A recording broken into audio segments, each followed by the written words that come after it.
Good morning. Today is Sunday, July 30th, 2023.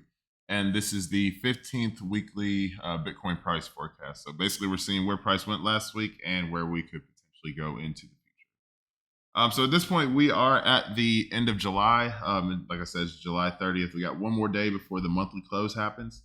If we take a look at this candle, it's been a down month overall. So it looks like we're down about 3.88%. I don't think that's going to change too much going into tomorrow, but we'll see. Yeah, I mean, we've come up this entire year, and then we just kind of stagnated just a bit here. Again, your major months for this year were January. You had March as a huge month, and then June was a pretty big month as well. We can go on head down to the weekly chart. Yeah, not a ton. So really, in this past week, it was probably the most interesting week of July price action wise. So really, for all of July, we just saw this kind of ranging nonsense. Really, it was all a downtrend. Then you finally kind of broke that structure, that 30,000 to the downside, and now we're hovering right around 29,000. So if we put a line right here and call that 29,000, we're just below it. So 29,000 right there. You see, we kind of came down and rejected off of it, just temporary. As a matter of fact, we went just a little bit below it. So the close, let me see, the low for this one was that? Yeah, it was at 28,850. Yeah, so right below 29,000. We just kind of got right there.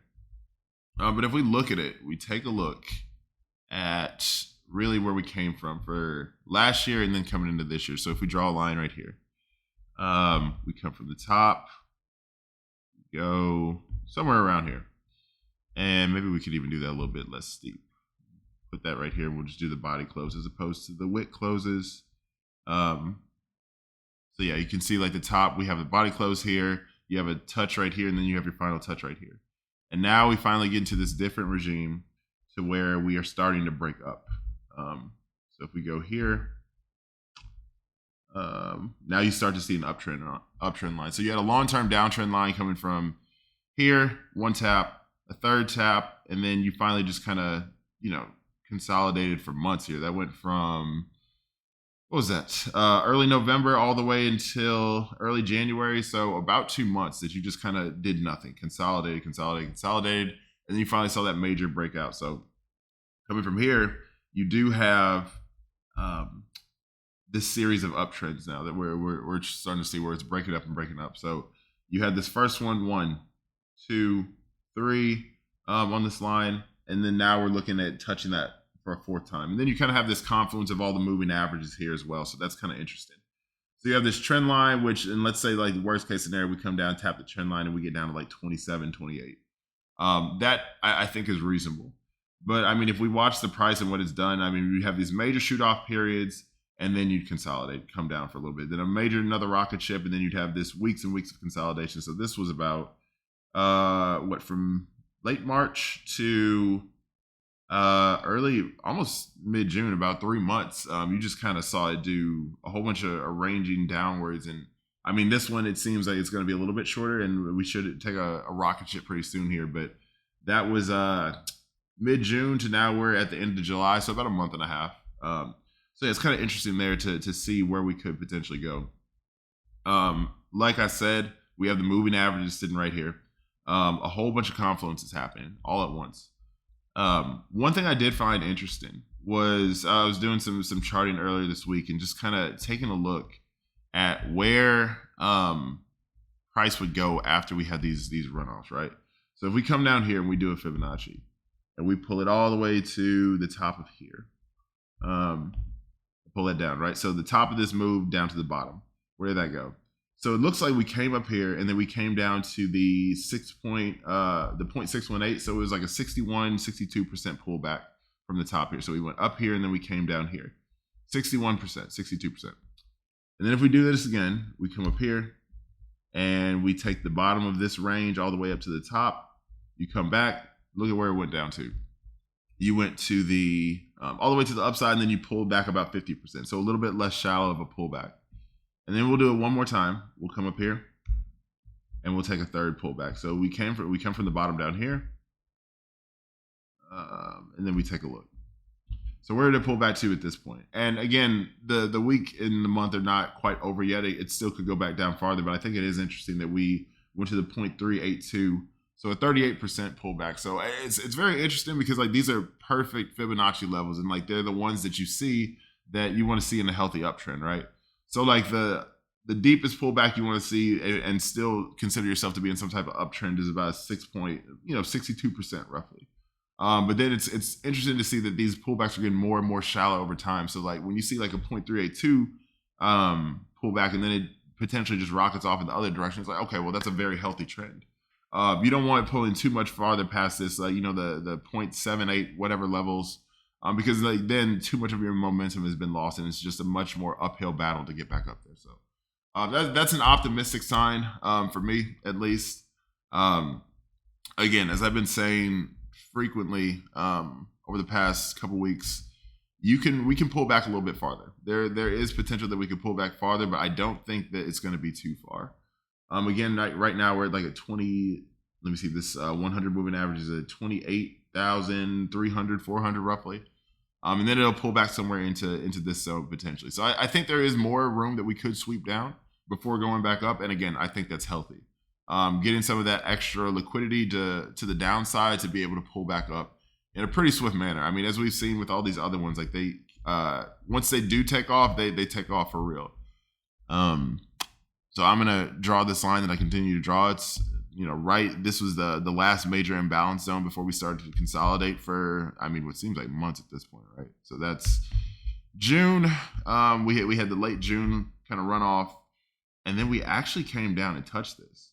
So we came down and touched this, and then like we saw a rejection again. So this was the beginning of last week. So yeah, it started the 23rd. And then you just saw that drop into the zone. And then we just kind of rejected off of that and have been hovering over it ever since. So that's the last imbalance zone. And then if we go any further, we could potentially come back down to about 27. If we, I think that's worst case, right? Based on where we're at right now, you get back down to 27 maybe. And that's a pretty deep pullback, in my opinion. At that point, we're already below the moving averages, which technically that puts you in somewhat of a downtrend, which we have been for this time period here. And let's see if there's any type of major trend line structure here that we can do somewhat. So you have this kind of consolidation, and then you have your first tap, and then you tap that line, it comes down, tap it, and comes down, and then now we're kind of ranging to see if we can get out of it, but who knows? We will have to just continue to monitor it to see where we could potentially go. Matter of fact, I did not even put the markers on for this one. So today is the 30th. And then we had last week being the 23rd. That's Sunday. Where are we at? Yeah, Sunday the 23rd.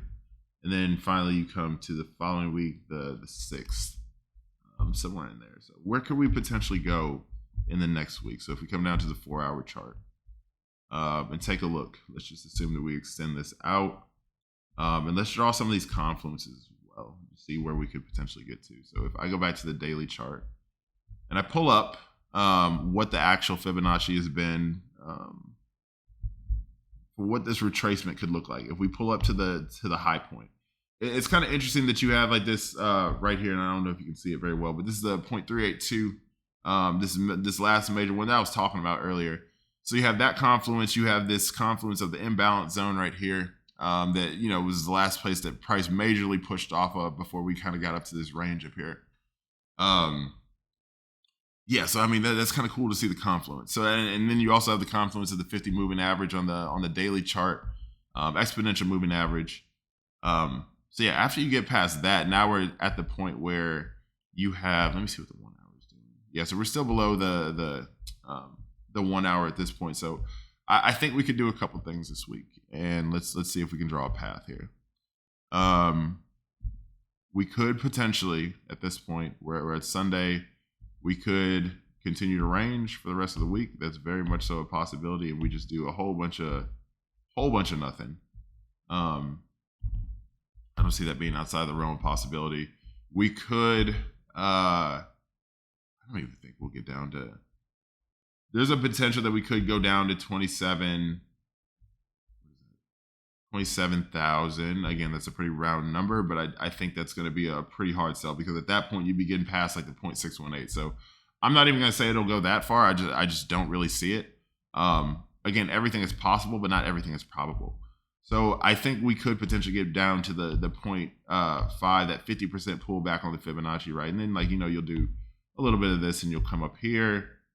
And then we'll try to retest that 30,000. We need to somehow find a way to get back into the zone of 31,000 somewhere down to 30,000. You got to get below. We got to get back in that range for sure. We have to reclaim that, and really we don't even have to go that far, I would think, to see some major moves. Definitely want to get back into 27.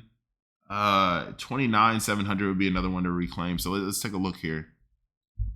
If we draw the last place where price pushed down here, we take that. If we can get above 29,000, about 875, that should put us in a pretty good spot. It should put us in a pretty good spot to get above 30,000, because at this point I believe 30,000 will end up acting as resistance once we're on the way back up. But that could change.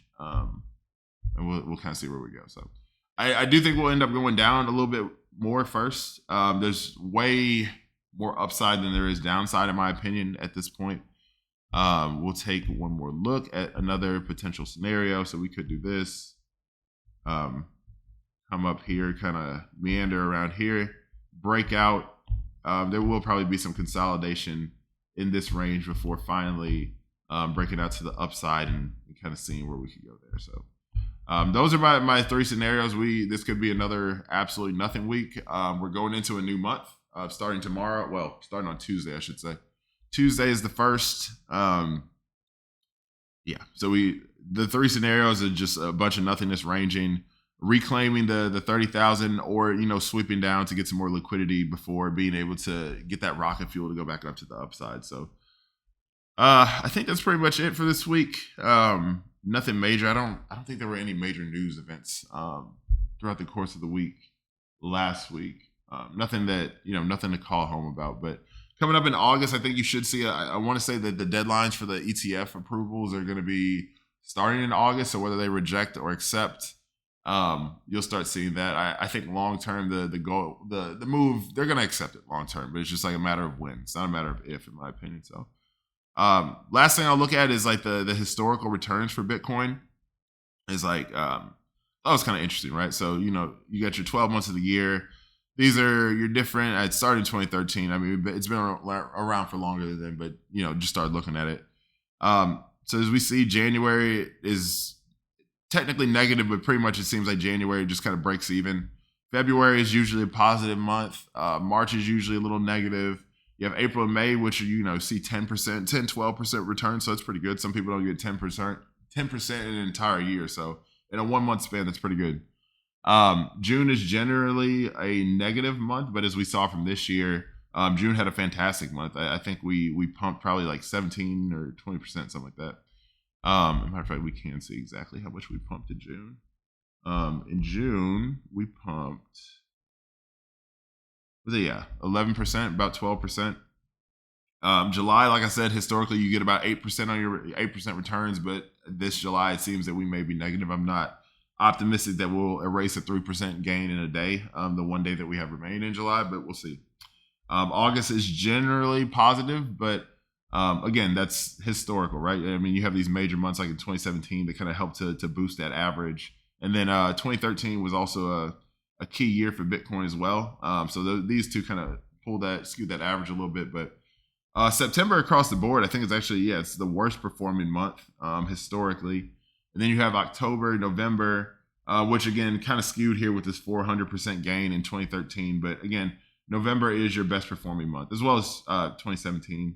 2020 was actually pretty good as well too. Yeah, I know the end of 2020 you did have some pretty solid gains. So overall, November is your best performing month, and then you have December, Christmas time and all that, generally pretty positive too. So that's all I have for today. At this point we should be an interesting August. I know we haven't really been doing as much lately, but I started doing this in April. Filming these forecasts, and I mean, we started at 30,000. We're still kind of battling 30,000. So this is a key level. It's been interesting to kind of watch the ups and downs and the lefts and rights. So, like I said, that's pretty much all I got. I hope you guys have a good trading week, a good week in general. So, definitely take care. See you on the moon.